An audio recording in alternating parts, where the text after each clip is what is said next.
Hello and thank you for joining me. So I'll start by explaining why we're here today. I wanted to go through a couple of things that meditation teachers often say but sometimes don't explain.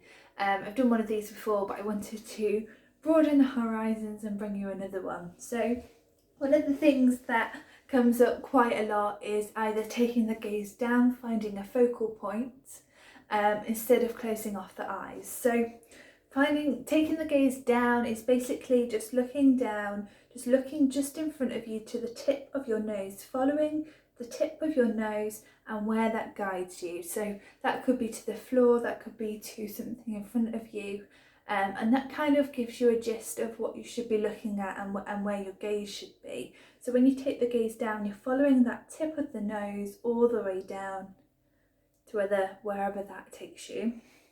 And that's where you should position something, an object, if that's what you'd like to focus on. So if you're focusing on a specific object, whether that be a Buddha, whether it be a candle, a light, an aroma diffuser or something like that, whether that's what you want to focus on, the tip of your nose as you follow it down should be where you put your focal point item.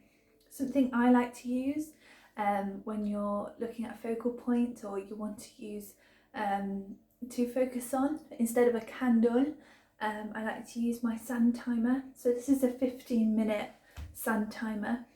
I tend to set it for a 15-minute meditation, of course, and I'll flip it over and I'll be able to just focus on that steady stream of sand falling through.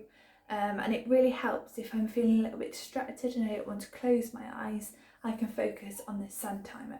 So yes, I definitely recommend trying out different things and trying out different things to find to focus on if you do struggle to close your eyes. But hopefully that gives you a little bit guidance as to what taking the gaze down and finding a focal point means. Thank you. Namaste.